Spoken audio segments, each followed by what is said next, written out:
If you've ever served in the military, you know the silence of night watch can be worse than combat. But what if, one night, you hear your own voice, calling from the dead? This is the story of Corporal James Holt, a Marine stationed in a remote desert outpost who answered a radio transmission that didn't exist. It was 0300 hours, pitch black and windless. The only sound was the steady hum of the generator and the faint tapping of the radio. Holt sat inside a small guard post, scanning the desert through his night scope. He'd been deployed for months, Afghanistan, 2012. He'd lost men, brothers, and sleep. But tonight, something was different. The radio crackled softly. Echo 1, this is Delta 2, requesting evac, we're hit. Holt froze. The frequency was familiar, too familiar. He whispered into the mic. Delta 2, this is Echo 1. Say again, over. Static. Then, a voice came through again. But it wasn't just familiar. It was his own voice. Holt's blood went cold. He replayed the moment in his mind, that same phrase, the same tone. It was the transmission from an ambush 10 years ago. Back then, he'd been part of Delta 2. That night, they'd been pinned down, 4 men dead, including his best friend, Mason. Holt had barely made it out. But the weirdest part? The recording of that radio call had been destroyed in an explosion. It shouldn't exist anymore. He tried to dismiss it, interference, maybe local chatter, maybe some messed up prank. But when he turned to log the frequency, the display was blank. The radio wasn't even powered on. He tried to shake it off. Went outside for a smoke. The desert was silent, too silent. But then, the voice came again, clearer this time. Holt, we're trapped, we need you, brother. He dropped his cigarette. It wasn't static anymore. It was Mason's voice.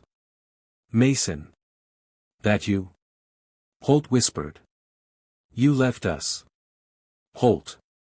You never came back. The words echoed through the post. Holt spun around, scanning the sand dunes with his rifle light, nothing. But the air around him suddenly felt thick, heavy, like the desert itself was breathing. Then his comm headset flickered. For half a second, he saw his own reflection in the window of the guard post, wearing the same gear from 2012, covered in dust and blood, staring back at him. Holt couldn't take it anymore. He switched to the secure line and called command. No response.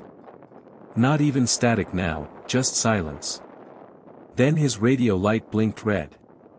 Echo 1, this is Delta 2, coordinates 31.447 N, 64.891 E. The same coordinates from that night. He looked at his map, they were just 2 miles from his current outpost. He grabbed his gear, locked the post, and started walking. The desert seemed endless. Every few minutes, his headset would buzz, the same call for help, repeating, fading, repeating again. Finally, he reached the site, an old burnt convoy, buried halfway in the sand. He'd been here before. He saw his old unit's dog tags, half-melted metal glinting under the moonlight.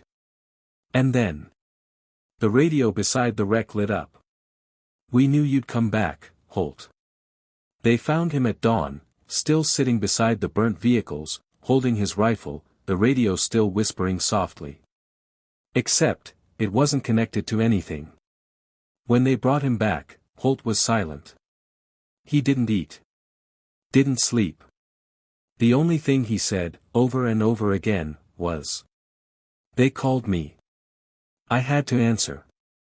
The military marked the incident as psychological fatigue, but the men at that post still swear that on certain nights, you can hear the same frequency, faint, looping through the desert air. Echo 1, this is Delta 2, we're still waiting. Some say it was trauma. Some say it was guilt. But the old Marines believe one thing. The dead never stop calling, especially if you left them behind.